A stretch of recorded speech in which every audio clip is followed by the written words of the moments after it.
Hello, I'm Katie Wilson and you are watching AnewZ Weekend. Here are the headlines. Mark Carney is sworn in as Canada's PM. He says he can work with Donald Trump.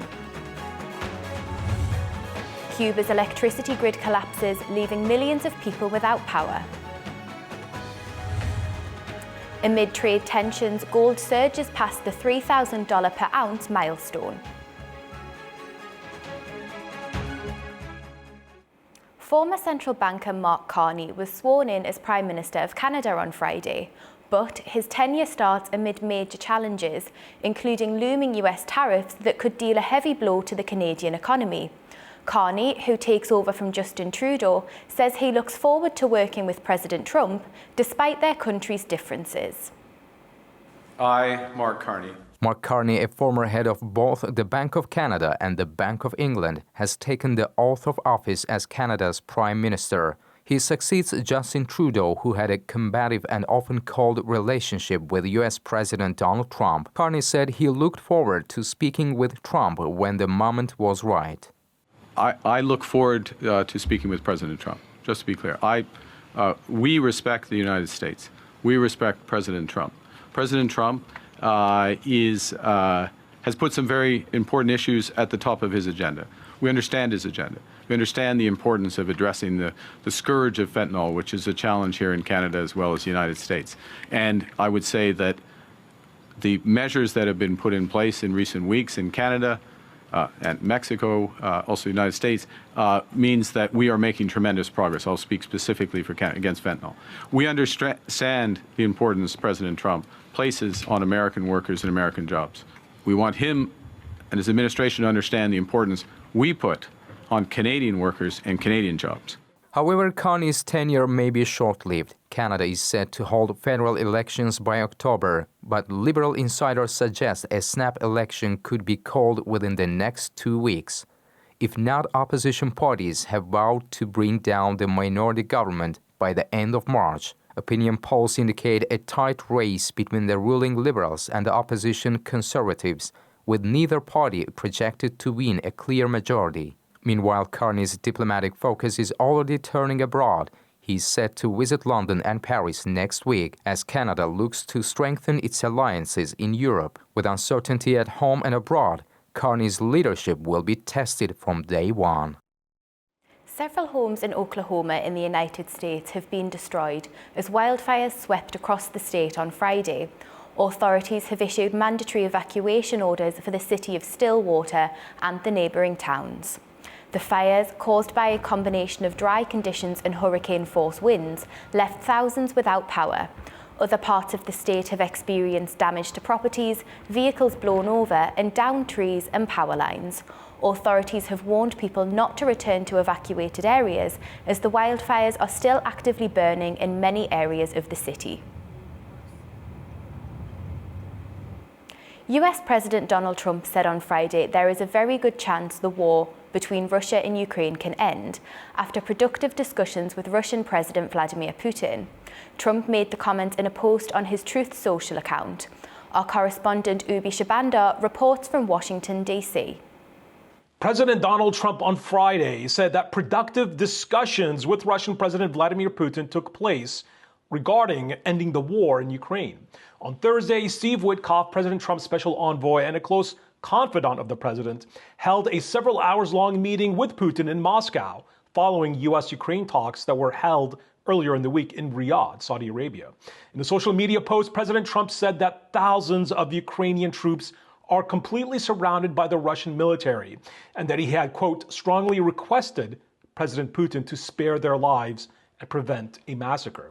President Trump was likely referring to the ongoing battle in the province of Kursk in Russia, where Ukrainian military forces had launched a cross-border incursion last August.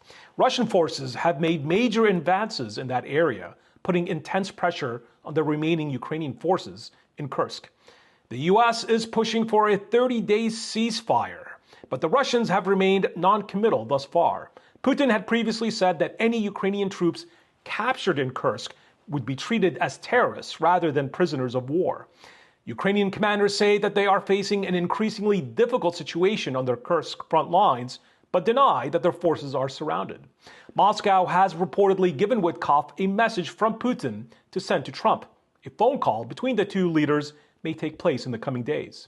For now, it seems that the fate of the ceasefire regarding the war hinges on whether Russia will allow Ukrainian troops in Kursk safe passage, or if the Ukrainians are willing to withdraw from this area after heavy clashes. Kyiv has said that they are ready to accept a comprehensive ceasefire and are willing to sign a mineral mining agreement with the U.S., the latter being a key Trump administration demand of Ukraine. Ube Shabander, AnewZ, Washington, D.C. Ukrainian President Volodymyr Zelensky says there is a good chance to end the war with Russia after Ukraine and the US proposed a 30-day ceasefire. However, Moscow responds that it will only agree if certain conditions are met. President Zelensky is urging the US and Ukraine's allies to apply pressure on Russia, warning that Putin's additional conditions for a ceasefire show his unwillingness to end the hostilities. He stated on his Telegram account that Putin's conditions clearly indicate that he does not want any ceasefire. He also added that it had always been evident that President Putin wanted war, and this remains the case. Former Philippine President Rodrigo Duterte has made his first appearance before the International Criminal Court, facing allegations of murder and crimes against humanity.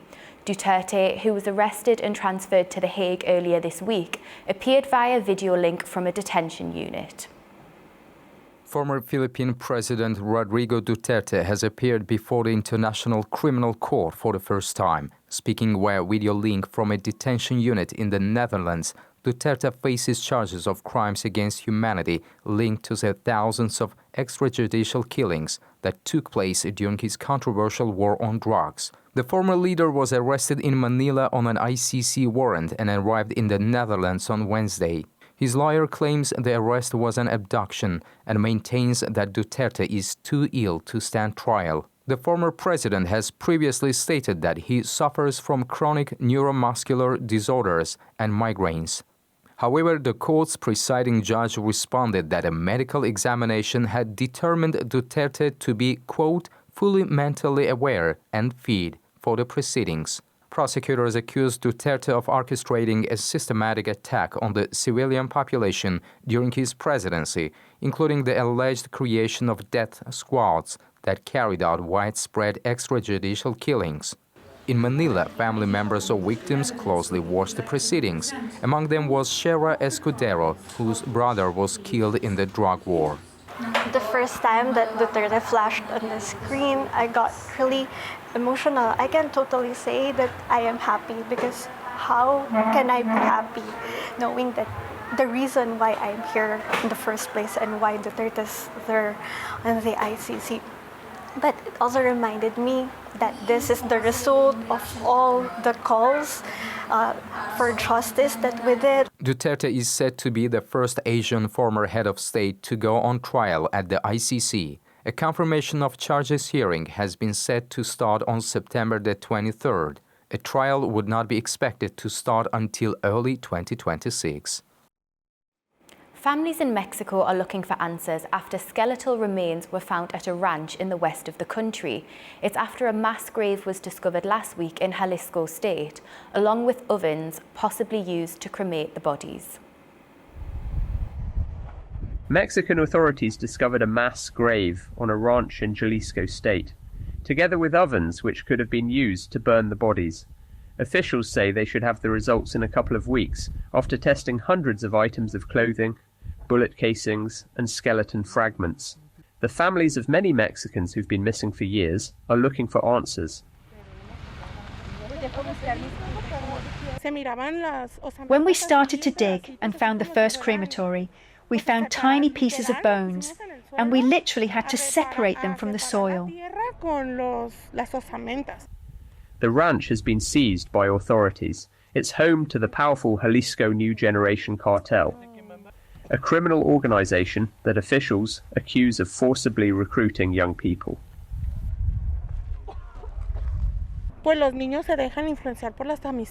The boys are influenced by their friends and a bunch of pesos and all the beautiful things they promised them. Some of them came voluntarily, others didn't. I think we have to pay attention to social media because these jobs were posted on internet platforms and people came with the hope of earning money and helping their families, and when they arrived, they were surprised that they were taken to work, whether they wanted it or not, I guess.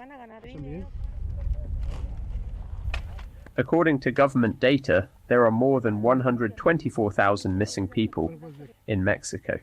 The country's top prosecutor has pledged a full investigation. Residents in Cuba have once again been left in the dark after a widespread blackout late Friday night plunged large parts of the country, including the capital Havana, into darkness. Officials say the outage was triggered by a failure at a major electrical substation, but the issue is yet another example of the severe strain on Cuba's fragile power grid. Cubans endured a new widespread blackout after the national electrical grid collapsed. Energy Ministry officials said an electrical substation in Havana failed around 8:15 p.m. on Friday, knocking out power to a large swath of western Cuba, including the capital. This led to a massive power cut across western Cuba, impacting thousands of homes, businesses, and essential services. Only a handful of tourist hotels and restaurants with fuel-powered generators remained operational. I don't know what happened. I don't know what the situation is in the country right now. It seems to me that there are many things missing here that have nothing to do with a blockade or oil or anything. There was once a blackout that lasted 3 days. It was long, very long. 3 days was very complicated. Food spoils and there are many problems. Also, communication becomes terrible. This latest failure comes after a series of nationwide blackouts last year that left millions struggling without power for extended periods. Cuba's aging and deteriorating electrical infrastructure has been under extreme pressure due to ongoing fuel shortages, economic hardships, and natural disasters. The government has yet to release an official estimate on when full power will be restored.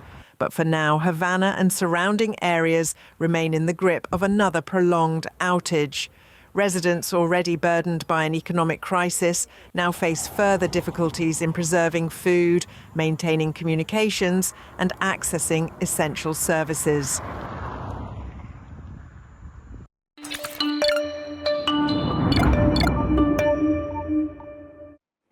Today is the final day of the Global Baku Forum. The discussions remain as dynamic as ever, with key topics like technology, gender and security taking centre stage. AnewZ's Guy Sean has more on that from the venue. Well, good afternoon and welcome back to the Global Baku Forum on the third and final day of this prestigious event. No sign yet of the intense debate and discussion slowing down, I have to say. Delegates have been getting stuck in to the subjects of technology, gender, security, and of course, continuing on from that discussion on climate yesterday, building on the work that was done during that all-important session where delegates focused on maintaining momentum between the famous Baku breakthrough and COP30 in Belém, Brazil. Now, as I mentioned last night, just before the closing dinner this evening, the platform will be turned over to younger people for the much anticipated panel entitled Youth Speak, We Listen. Well, the AnewZ team will be here throughout this final afternoon and will be back this evening to wrap up on the key achievements and talking points of the entire event. So please do stay with AnewZ for our continued extensive coverage of this final day here at the Global Baku Forum. At the 12th Global Baku Forum, President of Azerbaijan Ilham Aliyev gave an exclusive interview to Euronews, discussing the shifting dynamics of global politics and Azerbaijan's evolving relationship with the United States. Speaking about the impact of Washington's policies on global geopolitics, President Aliyev emphasized the importance of fostering strong partnerships under the new American administration. He also reflected on past challenges in US-Azerbaijan relations and expressed optimism about renewed cooperation. We talk about geopolitical change. We should talk more precisely. It is what is happening in Washington. what is happening with respect to new policy of new American administration. And this once again demonstrates how the whole world is dependent on those decisions which are made in White House. So this is a source of the global geopolitical change. It just started. And we are just, as I said, in the early months of that geopolitical change. Therefore, the gathering like this, when we have such a big crowd, is important just to properly evaluate, to share views, concerns, or expectations. If you follow my remarks, you could have noticed that I'm very enthusiastic with what is happening because, as I said in my comments, we were very disappointed with the deterioration of relations between the previous US administration and Azerbaijan based on, I would say, unjust approach towards our national interest. Therefore, we are very enthusiastic that we will rebuild our strong partnership relationship with the United States under Trump's administration. But there are people in that room which are more disappointed than enthusiastic. And this is normal, because every country has its own interests, every politician has its own views, and here at this forum, there'll be, I hope, there'll be a clash of ideas. That makes the forum successful. Azerbaijan and Armenia have completed negotiations on the draft agreement on peace and the establishment of interstate relations, marking a significant step in the long-running effort to normalise ties between the two countries. However, despite progress, key obstacles remain before a final agreement can be signed. Diplomatic sources informed AnewZ that Azerbaijan insists on constitutional amendments from Armenia, as well as resolutions on reparations and regional connectivity. Azerbaijan's foreign ministry confirmed that the text of the peace agreement between Azerbaijan and Armenia is technically finalized, but underscored that this does not yet constitute a final treaty or guarantee lasting peace. Baku has made it clear that, for the agreement to be signed, Armenia must amend its constitution to eliminate any implicit or explicit claims against Azerbaijan's sovereignty and territorial integrity. While Yerevan denies the existence of such territorial claims, Armenian Prime Minister Nikol Pashinyan has acknowledged that constitutional changes may be necessary, hinting at a potential referendum, though no date has been set. According to information obtained by AnewZ from diplomatic sources, beyond constitutional amendments, Azerbaijan maintains that full normalization requires addressing the consequences of the conflict. Baku estimates that Armenia's occupation caused over $150 billion in damage, including destruction and missed economic opportunities.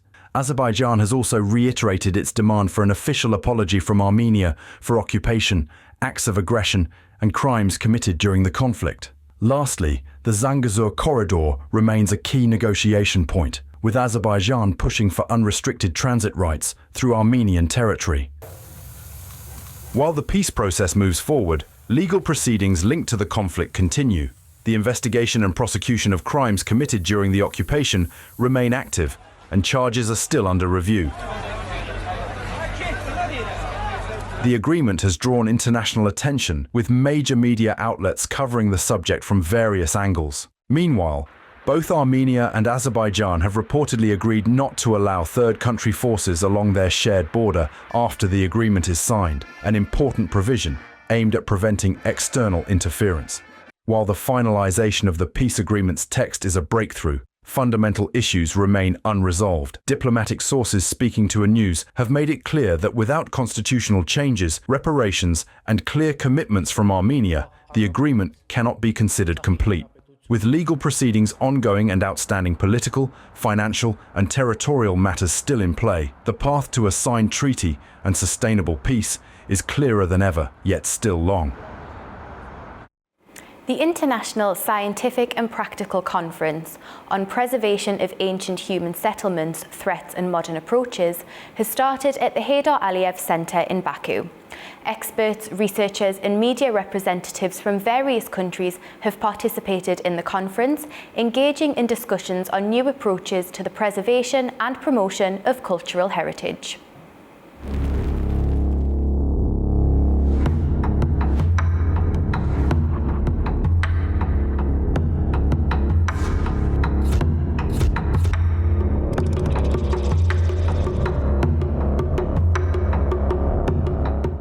Azerbaijan's rich cultural heritage is deeply rooted in its ancient human settlements, with key sites like Azik, Taglar, Damshila, and the Gobustan rock paintings offering valuable insights into early civilization. UNESCO's Director for Culture and Emergencies, Krista Pikat, warns the growing risks to heritage sites, including armed conflicts, natural disasters, and climate change. There are different kinds of threats to not only prehistoric settlements but also other cultural and natural heritage of humankind. These are sometimes what we call human-induced, so they may be connected to armed conflicts, civil riots, disasters like fires, etc. But it's also, of course, phenomena that are related to the climate change, such as floods, hurricanes, but also more natural hazards like earthquakes. What happens with heritage is that when we speak about climate change, is that, for instance, we have more frequent rains. The two-day international conference at the Heydar Aliyev Center brought together experts, researchers, and media representatives to explore new strategies for protecting and promoting cultural heritage. An exhibition of ancient artifacts showcased Azerbaijan's historical legacy, while discussions focused on enhancing international cooperation and identifying best practices. I think what we have seen over the last decades is really the raising of awareness of the importance of communities' engagement in the preservation of culture and heritage. In the past, we looked at the architectural monuments and buildings, artifacts as objects which were not necessarily in relation with communities and people. Now I think the international community recognizes that these objects have always been, that their value comes from their engagement and relationship with the communities. And that actually the stories that can be told about these artifacts and objects come from the communities and are also transmitted by the communities. At the same time, the event aims to take important steps to strengthen international and regional cooperation, develop new strategies for the protection of cultural heritage, and create mechanisms for their implementation. Panel sessions continue as experts work towards strengthening preservation efforts and improving global mechanisms to safeguard ancient settlements. Gold surged past the $3,000 per ounce milestone for the first time on Friday as trade tensions and economic uncertainty fueled demand for the precious metal. Investors have been flocking to gold as a safe haven asset amid growing concerns over US interest rate policies and escalating tariffs. Experts say that tariffs imposed by US President Donald Trump have played a significant role in raising gold's demand, as the global trade war has spooked financial markets and raised recession fears. However, experts warn that short-term profit-taking could put temporary pressure on prices. NASA and SpaceX launched a joint crew to the International Space Station on Friday. The mission is part of efforts to bring home US astronauts Butch Wilmore and Suni Williams, who have been stuck in space for 9 months. SpaceX's Falcon 9 rocket lifted off from NASA's Kennedy Space Center in Florida on Friday night, carrying 4 new astronauts who are due to arrive at the space station on Saturday night. Butch Wilmore and Suni Williams left Earth last summer on a space mission that was supposed to last just 2 weeks. However, after multiple issues, NASA deemed it unsafe for them to return.